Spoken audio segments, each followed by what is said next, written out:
Hello viewers, welcome back to Fazil Khan tutorial. आज के इस वीडियो में देखेंगे अपन सेकंड ईयर के most important short answers questions जो है सो आप लोगों के एग्जामिनेशन पॉइंट ऑफ व्यू में बहुत ही ज़्यादा इंपॉर्टेंट रहेंगे। और एक जो बच्चों को ये नहीं मालूम है कि मैं लॉन्ग आंसर्स की वीडियो ऑलरेडी अपने वीडियो क्या बोलते हैं प्लेलिस्ट में अपलोड कर दिया। आप लोग जाके पहले लॉन्ग आंसर्स की वीडियो देखिए। लॉन्ग आंसर्स भी मैं जो है सो सिर्फ 4 क्वेश्चन ही दिया। इंशाल्लाह वो 4 में से जो है सो 3 डैम श्योर आएंगे आप लोगों को। उसके बाद में जो है सो ये शॉर्ट आंसर्स की वीडियो देखिए। आप लोग जो है सो क्या बोलते हैं एक पेशेंस से देखिए मेरे वीडियोज़, क्योंकि मैं जो है सो पेशेंटली जो है सो समझाता हूँ आप लोगों को। तो आप लोग क्या करिए, वो पेशेंस से जो है सो आप क्या करिए, आज लॉन्ग आंसर्स पूरे कवर कर लीजिए। उसके बाद में कल जो है सो शॉर्ट आंसर्स और वेरी शॉर्ट आंसर्स की वीडियोस बनाऊंगा। ये शॉर्ट आंसर्स की वीडियो तो आप लोग देख रहे होंगे। ये वीडियो को अगर आप लोग लॉन्ग आंसर की नहीं देखें तो यहीं पर पॉज करिए, पहले लॉन्ग आंसर्स की देख लीजिए, लॉन्ग आंसर्स प्रिपेयर होइए। और लॉन्ग आंसर्स की वीडियो का फॉर्मेट भी ऐसे देखिए कि आप लोगों को समझ में आए। जैसे कि मैं अब जो है सो 4 लॉन्ग आंसर्स दिया, उसमें 4 लॉन्ग आंसर्स दिया, तो आप लोग 4 लॉन्ग आंसर्स की वीडियो एक ही साथ मत देखिए। फर्स्ट जो है सो एक लॉन्ग आंसर की वीडियो, एक लॉन्ग आंसर देखिए, उसमें से पॉज करिए, वो लॉन्ग आंसर्स के नोट्स बनाइए अपने खुद से। नोट्स बना के क्या करिए, आप सेकंड वीडियो देखिए। वो नोट्स बनाए बानवे से, वो आंसर याद करे बानवे से क्या करिए, आप सेकंड वीडियो देखिए। सेकंड बोले तो सेकंड आंसर देखिए। सेकंड आंसर्स का एक बार आंसर आप पढ़ लिए बानवे से क्या करिए, थर्ड आंसर प्ले करिए। थर्ड आंसर हो गया बानवे से क्या करिए, फोर्थ आंसर प्ले करिए। ऐसा देखने से आप लोग रेस्ट लेते हुए देखे समझ जाओ, आप लोग को ईजिली कॉन्सेप्ट समझ में आता है। एक साथ 30 मिनट्स का वीडियो देख लिए समझ जाओ, आपको जो है सो क्या बोलते हैं, देख लेते आप लोग, समझ लेते, लेकिन फिर से क्या हो जाता हो, भूल जाते आप। सो अगर नहीं भूलना है समझ जाओ तो क्या करिए, मेरे वीडियोस का क्या करिए, स्क्रीनशॉट लीजिए, आंसर्स का स्क्रीनशॉट लेके नोट्स लिखिए खुद से।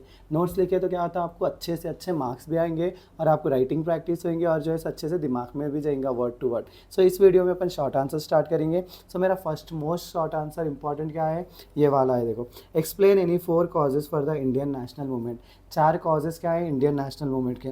फर्स्ट क्या है, सोशल कल्चरल रेनेसेंस है, ग्रेट रिवॉल्ट है, प्रेसियस क्या है, रेशियल डिस्क्रिमिनेशन है। सब ने क्या है, first social cultural renaissance. The social and cultural movements were led by Raja Ram Mohan Roy by establishing Brahma समाज। सोशल और कल्चरल मूवमेंट्स कौन लीड करेगा थे, राजा राम मोहन रॉय। वो एस्टैब्लिश क्या उनके बाय एस्टैब्लिशिंग ब्रह्मा समाज को एस्टैब्लिश करेगा थे। This movements include Arya Samaj, Aligarh movement, Ramakrishna mission etcetera, undertaken during the 19th century helped in bringing the ideas of cultural nationalism and social awakening। तो अपन क्या बोल रहे हैं, ये मूवमेंट्स आने की वजह से कब आए गए थे, ये मूवमेंट्स 19th सेंचुरी में आए गए थे। ये मूवमेंट्स क्या ब्रिंग करेगा थे अपने को, कल्चरल नेशनलिज्म ब्रिंग करे, और एक चीज़ क्या करे, सोशली अवेक करे लोगों को। इतना भी लिखे तो बस है इसका। नेक्स्ट क्या है अपने, great revolt. In 1857 several thousands of sepoys of Indian army, peasants, rural artisans and deposed rulers collectively revolt against the British।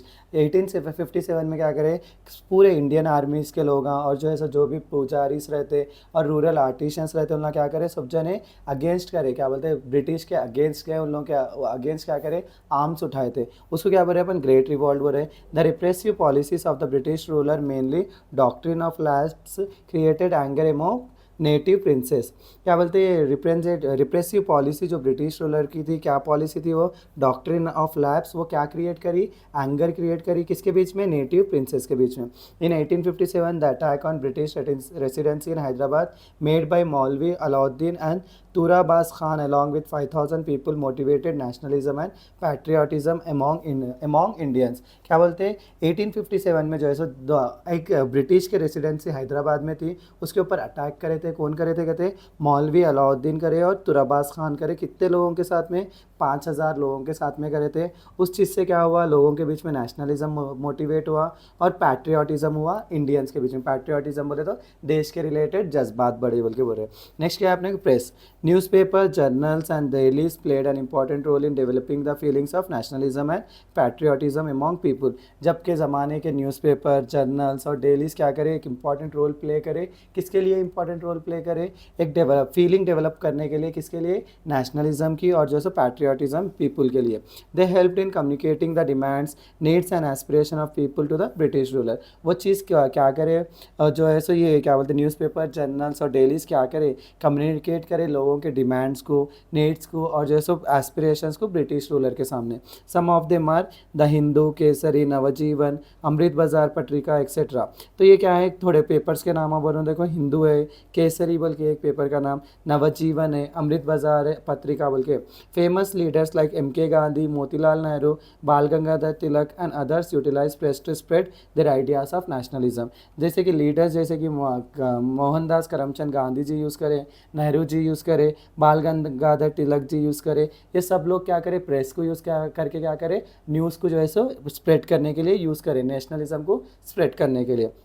Next क्या है, racial discrimination. The British government adopted racial discrimination against Indians in subjects of providing rights to people, judicial process and entry into civil services. British लोग क्या करें, racial discrimination बोले तो जैसे कि colour के ऊपर, कास्ट के ऊपर, रिलीजियन के ऊपर या क्या बोलते हैं जेंडर के ऊपर क्या करते हैं अपन, किसी को क्या बोलते हैं कोई चीज़ नहीं दे रहे, समझ जाओ, जैसे कि अब लड़की है उसको जॉब नहीं देना, या उसका कलर काला है उसको ये जॉब नहीं देना, वैसा रेशियल डिस्क्रिमिनेशन बोलते हैं अपन। उसके रिलेटेड वो क्या करें, ब्रिटिश लोग जो है इंडियंस को जो है जॉब्स नहीं दिए, उसके लिए भी जो है इंडिया के बीच में क्या आ गया, एक जज्बा आ गया कि ब्रिटिश को अपने कंट्री से हटाना बोल के। सो वो और एक चीज़ जो है अपने रेशियल डिस्क्रिमिनेशन के बारे में पढ़ना। सो ये था मेरा फर्स्ट मोस्ट इंपॉर्टेंट क्वेश्चन अपने को पॉलिटिकल साइंस का। नेक्स्ट क्वेश्चन की तरफ आगे बढ़ेंगे अपन। Right about elections of vice president and his powers and functions बोल के।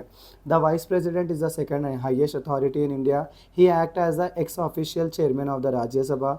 Article 63 to article 71 of the constitution states about the vice president of India. क्या बोलते हैं, वाइस प्रेसिडेंट ऑफ इंडिया क्या है, कहते हैं सेकंड हाईएस्ट अथॉरिटी है इंडिया की। उन्होंने कैसा एक्ट करते, कहते हैं एक official chairman, x official chairman के ऐसा राज्यसभा के एक्ट करते। आर्टिकल 63 से आर्टिकल 71 के बीच में क्या लिखे हुआ है, कहते हैं वाइस प्रेसिडेंट के बारे में लिखे हुआ है अपने कॉन्स्टिट्यूशन की बुक में बोल के। Election of vice president in India. The Vice President of India is elected by the Electoral College consisting of elected and nominated members of both the houses based on the proportional representation of the single transferable vote system. Vice President of India कैसा elect करते कहते, एक electoral college उसके अंदर कौन रहते कहते, elected और nominated members रहते both the लोकसभा और राज्यसभा के। उन दोनों के क्या करते, इलेक्शंस के वोट्स लेते, दोनों में से किसका ज़्यादा प्रोपोर्शन रहा उन्हें क्या रहते, वाइस प्रेसिडेंट रहते। नेक्स्ट क्या है अपने powers and functions of vice president. Chairman of Rajya Sabha act as president. Vice president कैसा वो एक्ट करते कहते, चेयरमैन के ऐसा एक्ट करते कहते अब राज्यसभा के, और एक क्या है प्रेसिडेंट के ऐसा रहते बोल के बोले। The vice president of India act as the ex official chairman of Rajya Sabha. देखो यहाँ लिखे ना, वही पलटा के लिख रहे अपन। वाइस प्रेसिडेंट कैसा वर्क करते कहते, एक एक्स ऑफिशियल चेयरमैन के ऐसा वर्क करते राज्यसभा में। When the votes are shared equally against a bill then he exercise his voting power. कोई भी चीज़ में जैसे कोई डील क्या बोलते, कोई बिल पास करा रहे समझ जाओ, तो बोथ द हाउसेस के बीच में क्या आ रहा है, सेम आ जा रहा समझ जाओ, इनके भी वोट्स 20 है, इनके भी वोट्स 20 है समझ जाओ। उस टाइम पे किसका वोट मायने रखता है, क्या बोलते हैं वाइस प्रेसिडेंट का वोट मायने रखता है। उस टाइम जो है वाइस प्रेसिडेंट किसको भी वोट देंगे वो टीम क्या हो जाती, जीत जाती बोल के बोले। He conducts the business of the upper house. इन्हों क्या कंडक्ट करते हैं, बिजनेस करते हैं किसका, अपर हाउस का, राज्यसभा का। Act as president. The vice president of India takes charge of president in case of removal, resignation और death of the current president. जो है प्रेसिडेंट, जो वाइस प्रेसिडेंट रहता है इंडिया का, उन्हें जो है जब कभी भी कोई क्या बोलते हैं प्रेसिडेंट रिमूव हो रहा या रिज़ाइन कर रहा या डेथ हो जा रहा समझो, उस टाइम पे क्या करते हो ना, प्रेसिडेंट के ऐसा वर्क करते vice president. He can not act as president for more than 6 months. In this 6 months he received the salary, allowance and rights of the president of India, and he does not receive the salary and allowance as chairman of Rajya Sabha. क्या बोलते हैं, उस time पे जब कभी भी removal या resign या डेथ हो जा रहा करंट प्रेसिडेंट का, उस टाइम पे 6 मंथ्स तक जो है सो इन्हों जो है सो एक प्रेसिडेंट के ऐसा एक्ट करते हैं, और वो प्रेसिडेंट की सैलरी भी जो है सो प्रेसिडेंट को जो देते, वही सैलरी देते। राज्यसभा को जो चेयरमैन की सैलरी आती वो सैलरी नहीं आती इनको, किसके ऐसी आती, प्रेसिडेंट के ऐसी आती। ये था मेरा second most important question from with short answers. Next क्या है अपना इमरजेंसी, नेक्स्ट वाला ये वाला कर लेंगे अपन। What are the functions, state the write about the powers and functions of state governor. The governor is the constitutional head of state executive appointed by the president of India. So इसके functions क्या है state governor के वो देखेंगे। Executive powers है, the chief minister of the state is appointed by the governor. Chief minister कौन appoint करते कहते हैं, गवर्नर अपॉइंट करते कहते हैं। The governor has the power to allocate and shuffle the portfolios of ministers. Ministers के क्या बोलते हैं, पोर्टफोलियो बोले तो उन लोगों के कामों को जो है सो शफल कर सकते हैं। किसी को एजुकेशन मिनिस्टर बना सकते हो, किसी को क्या बोलते हैं दूसरा मिनिस्टर बना सकते बोले तो इन्हों चेंज कर सकते हैं, इनके हाथ में है बोल के बोले। He can appoint and remove ministers on the advice of chief minister. Governor ही क्या करते हैं, स्टेट गवर्नर अपॉइंट भी करते हैं मिनिस्टर्स को, रिमूव भी करते हैं। 3 पॉइंट हम भी लिखे तो आपको इसमें से बस है। नेक्स्ट क्या अपने को लेजिस्लेटिव पावर्स के एंड फंक्शंस के बारे में पढ़ेंगे। The governor appoints the pro tem speaker of the legislative assembly. क्या बोलते हैं, गवर्नर ही अपॉइंट करता, किसको करता, प्रोटेम स्पीकर, जहाँ कहाँ पे रहता हो, असेंबली में रहता है। असेंबली में जो बात करते हैं ना, उन लोगों को कौन अपॉइंट करता, गवर्नर अपॉइंट करता बोल के बोले। नेक्स्ट क्या, the governor nominates 1/6 of members to the state legislative council. Government क्या नॉमिनेट करता है, कहते हैं एक 1/6 ऑफ मेंबर्स किसके लिए, स्टेट लेजिस्लेटिव काउंसिल के लिए। नेक्स्ट क्या बोल रहे हैं अपन, the governor has the power to address the state legislative assembly directly और थ्रू हिज मैसेज। गवर्नर क्या कर रहे हैं, स्टेट लेजिस्लेटिव असेंबली को डायरेक्टली या तो थ्रू उसके मैसेज से क्या कर रहे हैं, एड्रेस कर रहे हैं। बोले तो मीटिंग कोई बात बोलना है, समझ जाओ, वो कैसा कर रहे हैं, कहते हैं उन्होंने एक मीटिंग तो भी कंडक्ट कर रहे हैं या तो एक मैसेज के थ्रू शेयर कर रहे हैं बोल के बोल रहे हैं। नेक्स्ट क्या है, फाइनेंशियल पावर से अपने, the governor grants permission to the members of the state legislature to introduce money bills in the state legislature। क्या बोलते हैं, गवर्नर क्या करता, कहते हैं परमिशन देता, कहते हैं किसको परमिशन देता, कहते हैं स्टेट लेजिस्लेटर को, कि कोई भी नई बिल आई समझो मनी के रिलेटेड, उसको ग्रांट परमिशन देने के लिए। He prepares the annual budget of the state government and submit it to the state legislature. Governor ही क्या प्रिपेयर करते, कहते हैं एनुअल बजट प्रिपेयर करते, कहते हैं स्टेट गवर्नमेंट का, और क्या करते, कहते हैं ना ये बिल किसको सबमिट करते, कहते हैं स्टेट लेजिस्लेचर को। Next he maintains the contingency of fund of state. तो दोनों मेंटेन क्या करते हैं, अपने जो भी फंड्स आ रहे हैं उसको भी क्या करते हो ना, मेंटेन करते हैं। देखो जो बच्चों को लेजिस्लेचर नहीं मालूम है उनको बोल रहा हूँ मैं, लेजिस्लेचर जो भी रूल्स लिखने वाला रहता है उसको लेजिस्लेचर बोलते हैं। जो रूल्स को बाहर ला रहा समझो उसको क्या बोलते हैं अपन, एग्जीक्यूटिव बोलते हैं। और जैसे उसके ऊपर कोई भी गलतियाँ हो रही है समझो, उन्हें कौन कौन हैंडल करता है, उसको जुडिशियरी करता। नेक्स्ट क्या है अपना, judicial powers and functions. The governor give suggestions to the president regarding the appointment of high court जजेस। गवर्नर क्या करता, सजेशंस देता प्रेसिडेंट को कि किसको हाई कोर्ट के जजेस बनाना बोल के। The governor has power to appoint judicial personnel of the subordinate courts in the state on the advice of the high court. Governor ही किसको अपॉइंट करता, कहते हैं सबऑर्डिनेट, बोलते छोटे छोटे पर्सनल्स रहते ना काम करने वाले, उन लोगों को जैसे छोटे जजों में और छोटे कोर्ट्स में क्या करता, कहते हैं वो जज को, वकीलों को अपॉइंट करता बोल के बोल रहे हैं। The governor can influence the appointment, posting and promotions of the district जजेस and other judicial officers. Governor ही क्या करता, कहते हैं इन्फ्लुएंस करता अपॉइंटमेंट्स पे, पोस्टिंग्स पे, प्रमोशंस पे, किसके, डिस्ट्रिक्ट के जजेस को और अदर जुडिशियल ऑफिशियल्स को। ये 4 भी पॉइंट लिखे समझो, बस हो जाता है ये आंसर के लिए। अगर आप ज़्यादा लिखेंगे आप ना कंफ्यूज हो जाएंगे। सो ये था मेरा third most important question. Next जो है अपने क्या है, describe the legislative relation between union and state. ये भी one of the most important question होता है। देखो, the legislative relation between the union and state place a significant role towards the smooth functioning of federal government in India.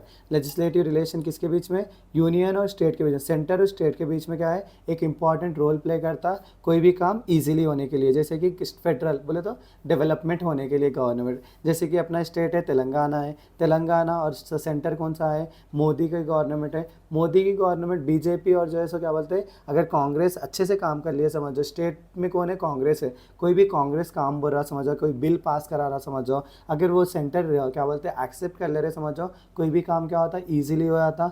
और क्या होता अगर accept करे समझो अपने स्टेट को, क्या होता डेवलपमेंट होता बोल के बोल रहे। So the Constitution provided legislative relation between union and state in Part 9 from Article 245 to 255। Constitution क्या बताया अपने आर्टिकल्स 11 से लेके पार्ट 11 आर्टिकल 245 से 255 में किसके बारे में लिखा उन्हें, relation between union and state के बारे में लिखा। It categorize the legislative power of union and state into 3 types. कितने टाइप्स में चेंज करा है, 3 टाइप्स में, एक यूनियन लिस्ट, एक स्टेट लिस्ट और एक क्या है कॉन्करेंट लिस्ट है। यूनियन लिस्ट में क्या है देखेंगे अपन, union list, the union government formulates laws related to the matters mention in the union list. Union list कितने बनाए गए थे, लॉज बनाए हैं जो मैटर्स जो है सो यूनियन लिस्ट में इंक्लूड है बोल के। इनिशियली कितने आइटम्स थे, कहते 97 आइटम्स थे, presently there are 98 items in the union list. पहले जो है 97 आइटम्स थे, अब कितने कहते 98 आइटम्स है यूनियन लिस्ट में अंदर। It includes items such as defence, foreign relation, railways, atomic energy, income tax, citizenship बोल के एक्सेट्रा लगा दिए तो बस हो जाता है आप लोगों को। नेक्स्ट क्या है अपना स्टेट लिस्ट है, the state legislator formulate laws over the state list there are 59 subjects in the state list. क्या बोलते हैं, स्टेट लेजिस्लेचर क्या करता है, लॉज बनाता स्टेट के लिए। यहाँ पे क्या था, ये यूनियन लिस्ट के लिए बनाता। देर आर कितने हैं, 59 सब्जेक्ट्स है स्टेट लिस्ट में। It includes local government, hospital, sanitation, land revenue etcetera बोल के लगा दिए तो भी अपना बस हो जाता।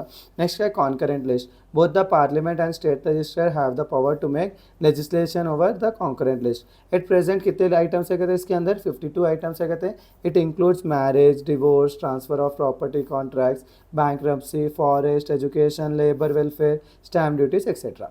इतना लिखे तो आप लोगों को ये आंसर कवर हो जाता। ये था मेरा 5th most important question for short answers. Next देखेंगे अपन local government 73rd constitution amendment act के बारे में पढ़ेंगे अपन। The 73rd constitution amendment act 1992 added part 9 to the constitution from article 243 to 243 O 16 articles है कहते। ये the 73rd constitution amendment act कब ऐड हुआ कहते, 1992 में हुआ कहते। किस में हुआ, कॉन्स्टिट्यूशन में हुआ। वो आर्टिकल नंबर्स क्या है, 243 से 243 ओ तक है। वो कितने आर्टिकल्स हो रहे कहते, 16 आर्टिकल्स हो रहे। Which deals with the panchayat. वो क्या किसके बारे में डील करते हैं, वो आर्टिकल्स पंचायत के बारे में करते हैं। It came into force on April 24, 1993। ये act 73rd constitution amendment act कब आया कहते, अप्रैल 24, 1993 में आया। Provisions of the act, first क्या है, ग्राम सभा है। Article 243A deals with gram sabha. The act provides a gram sabha at the village level within panchayat area with registered voters. Gram sabha के अंदर क्या है, डील ये 243A किसके लिए डील करता कहते, ग्राम सभा के लिए डील करता कहते। इन्हें क्या प्रोवाइड करता, विलेज लेवल में जो भी पंचायत का एरिया है उसके अंदर रजिस्टर्ड वोटर्स कितने हैं बोल के। नेक्स्ट क्या है, composition of panchayat. It plan 3 tyre panchayat Raj system eight the village level, gram panchayat level, block level, panchayat समिति एंड डिस्ट्रिक्ट लेवल, जिला परिषद। देखो एट द विलेज लेवल में क्या कर रहा कहते हैं, ग्राम पंचायत बना रहा। ब्लॉक लेवल में क्या बना रहा है, पंचायत समिति बना रहा। डिस्ट्रिक्ट लेवल में क्या बना रहा, जिला परिषद बना रहा। नेक्स्ट क्या है, composition of panchayat. Panchayat consist of directly elected by people, ward members, sarpanch, MPTCs और जेडपीटीसीज रहते। इनडायरेक्टली इलेक्टेड बाय पीपल कौन है, डेप्यूटी सरपंच है, चेयरपर्सन है, डेप्यूटी चेयरपर्सन है। Reservation of seats. Reservation of seats कैसा रहता, the act provides reservation in panchayat for SC and ST with respective to their population. It provides reservation of 1/3 of seats to women. किसको दे रहा कहते हैं reservation, 1/3 seats किसको दे रहा, वुमेन को दे रहा। और जो है सो रिजर्वेशन किसको दे रहा उन्हें, SC ST को दे रहा, उन लोगों के पॉपुलेशन के हिसाब से। This act permit state legislature to provide reservation for BCs। इन्हें और एक चीज़ क्या दे रहा है, इन्हें रिजर्वेशन BC को भी दे रहा। Currently Telangana state provided 30% reservation to BCs and 50% reservation to women in all tiers बोल के बोल रहा। नेक्स्ट क्या है, duration of panchayat. The duration of panchayat was fix for a period of 5 years. कितने साल की रहती पंचायत में, जो भी ड्यूरेशन जो भी बैठा उसके सीट के ऊपर तो 5 साल का रहता। In case of dissolution elections are reconducted within 6 months. कोई भी पार्टी अगर खत्म हो जा रही समझ जाओ, डिसोल्यूट हो जा रही समझ जाओ, उसके अंदर कितने महीने के अंदर अपन क्या बोलते हैं, री इलेक्शन कर सकते हैं, 6 मंथ्स के अंदर। क्वालिफिकेशन क्या रहना, कैंडिडेट कितना रहना, 21 ईयर्स का रहना। He should be the voter of that particular area रहना। He should not be in the profitable income post of the government. कुछ भी जो है सो प्रॉफिटेबल इनकम नहीं रहना उसकी गवर्नमेंट के through. He should be deposited in the amount mention by state legislature. State legislature कितना भी अमाउंट मेंशन कर रहा है वो अमाउंट क्या करना, डिपॉजिट करना बोल के। इतना लिखे तो भी आप लोग क्या होता, 5 मार्क्स को कवर हो जाता। आप लोगों को और ज़्यादा लिखे समझ जाओ, आप लोगों को कन्फ्यूजन क्रिएट होता। ये जो है सो मैं लास्ट मिनट के बच्चों के लिए डाल रहा हूँ, वो लोग देख के ये चीज़ आंसर्स पढ़िए तो आप लोगों को क्या रहता, अच्छे से कुछ ना कुछ तो लिख के आ सकते हैं।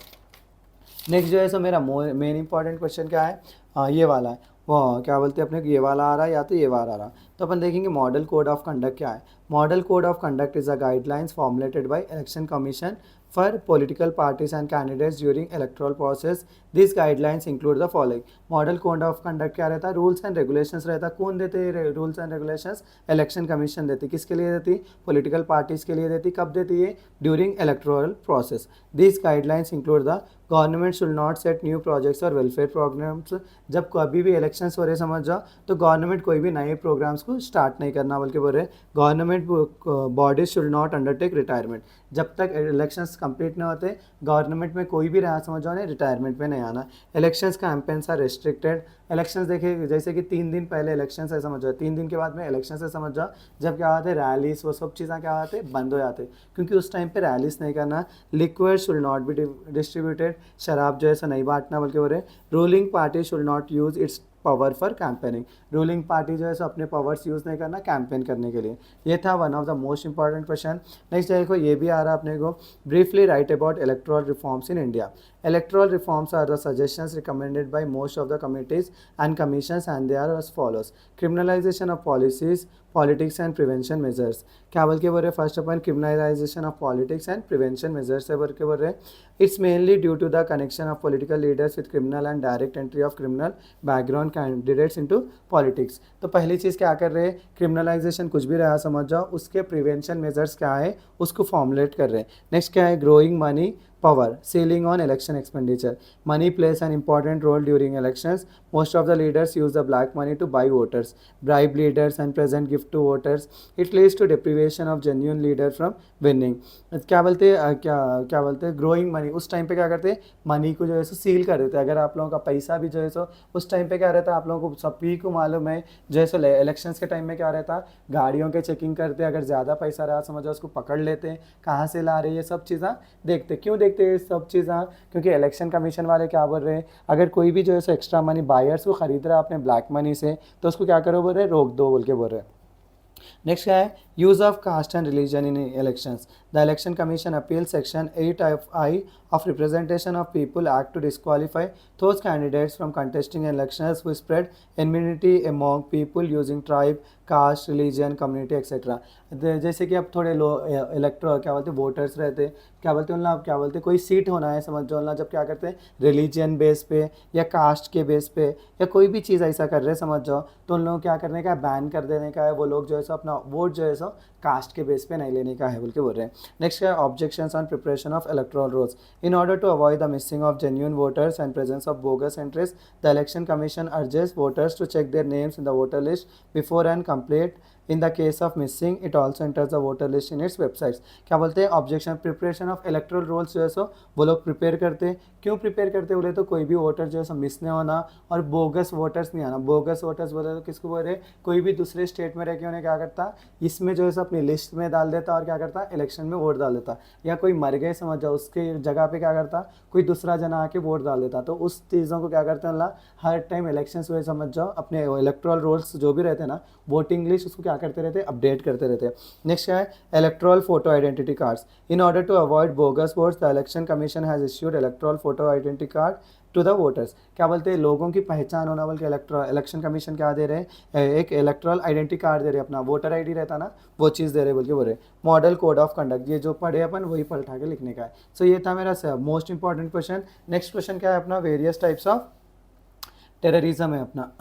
तो अपने को देखो various types of terrorism is classified on the objectives of terrorist and on the basis of methods adopted by terrorist as per the report of the second administrative reforms commission in India. Terrorism क्या है, objectives के ऊपर base करे हुआ है और जो है इसमें क्या है थोड़े मेथड्स है और टेररिस्ट के ऊपर रिपोर्ट करे। So they are follows based on the objectives of terrorist। तो ethno nationalist terrorism, the type of terrorism in which terrorist groups rely on violence by demanding separation from Indian Union or to create a new state in Indian Federation is called ethno nationalist terrorism।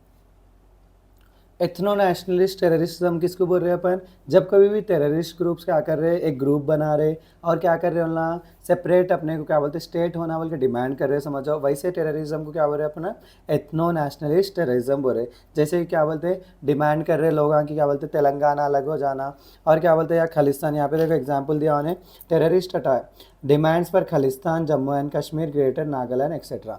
Next क्या है अपना religious terrorism, religious के base के ऊपर कोई terrorism कर रहे हैं समझो उसको क्या बोल रहे हैं अपन रिलीजियस टेररिज्म बोल रहे हैं। Ideology oriented terrorism, the terrorism which is aim to bring a revolutionary change through terror and violent activities is called ideology oriented terrorism. It is also called as left wing terrorism. ये क्या बोल रहे हैं अपन next वाला terrorism जो है सो revolutionary कुछ change करना चाह रहा वायलेंट एक्टिविटीज से या टेरर एक्टिविटीज से, उसको क्या बोल रहे हैं अपन आइडियोलॉजी ओरिएंटेड टेररिज्म। देखो आप लोग ऐसा लिख लो फर्स्ट ये लिख लो, सेकंड ये लिखो, थर्ड लिखो, ये नको लिखो, based on objectives of terrorism बोल के, terrorism various types of terrorism बोल रहा ना, ये भी ऊपर लिखना चाह रहे तो लिखो, मत लिखो डायरेक्ट, क्या लिखो, types of terrorism in India, Indian context बोल के क्या करना, first ethno nationalist terrorism, religious terrorism, ideology oriented terrorism, next है स्टेट और sponsor terrorism.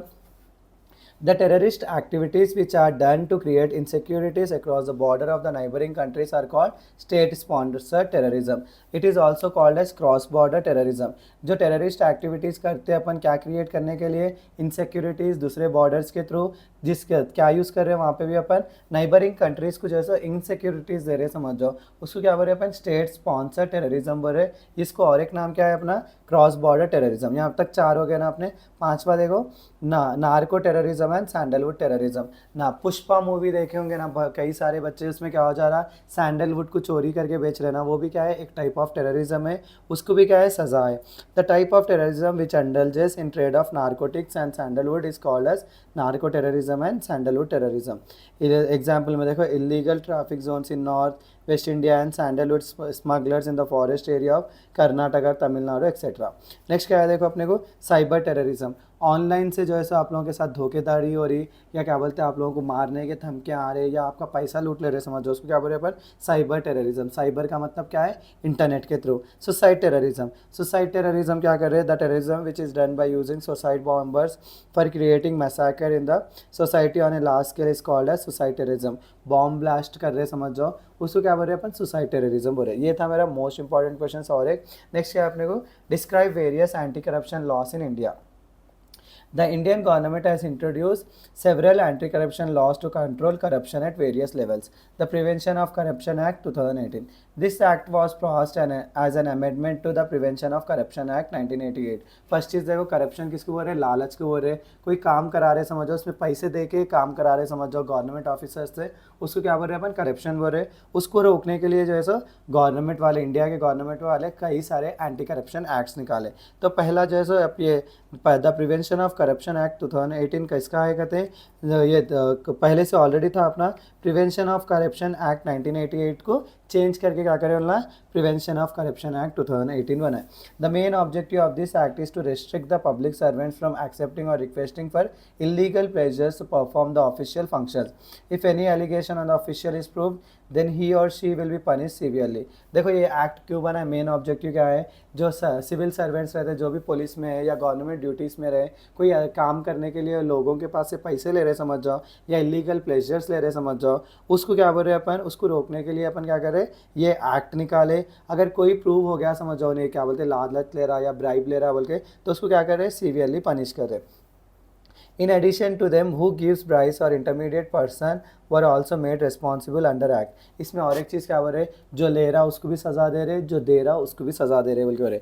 In order to suit a case against authorities, one should have the consent of constitutional functionalities who include governor of a state and president of India. अगर किसी को भी जो है सो अपन को case करना है, समझो, किसी के ऊपर भी, तो ना किसके बारे में पढ़ लेना, कॉन्स्टिट्यूशन फंक्शंस के बारे में पढ़ लेना, और क्या बोलते हैं, गवर्नर ऑफ ए स्टेट या प्रेसिडेंट ऑफ इंडिया को देना.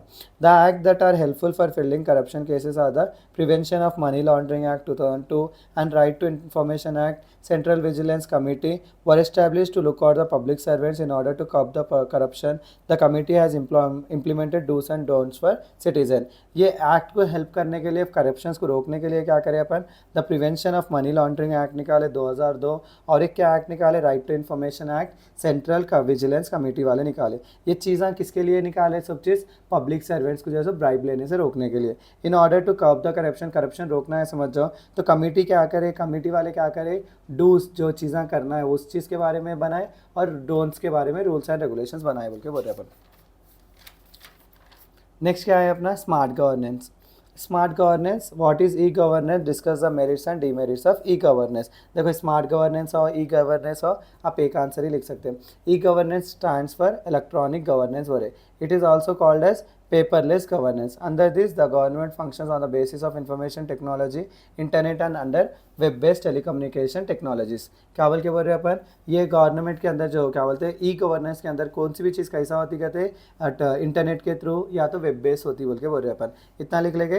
डेफिनेशन फिर से यहाँ पे लिख लेंगे ना अपन, फिर से डेफिनेशन लिखने की ज़रूरत नहीं है, मेरिट्स लिख लेना अपन। एफिशिएंसी रहती, अकाउंटेबिलिटी रहती, सिंपल रूल्स रहते, ट्रांसपेरेंसी बोले तो सब चीज़ आईने के ऐसा दिखता बोल के बोल रहे, क्वालिटी सर्विस मिलती है अपने को, एक्सेस मिलता है इन्फॉर्मेशन का, इक्वालिटी सर्विस टू सिटीजन देते, इतने भी लिखे तो बस है। डीमेरिट्स क्या है, समटाइम्स जो है इंटीग्रेटेड सर्विसेज सही से नहीं बताते, पूर इंफ्रास्ट्रक्चर रहता, वेरी एक्सपेंसिव है इम्प्लीमेंट करने के लिए, मेंटेन करने के लिए, पूर पब्लिक फाइनेंशियल मैनेजमेंट सिस्टम्स रहता, डिफिकल्टी इन अंडरस्टैंडिंग सिटीजन्स के नीड्स। सब चीज़ ऑनलाइन हो गई तो क्या बोलते हैं अपने नीड्स के बारे में मालूम करना हो तो थोड़ा मुश्किल हो जाता बोल के बोल रहे हैं। तो ये चीज़ जो है अपने ई गवर्नेंस के लिए है। अगर आप लोग स्मार्ट गवर्नेंस में भी वही लिखना चाह रहे तो वो लिखिए, या बोले तो ये चीज़ भी लिख ले सकते हैं।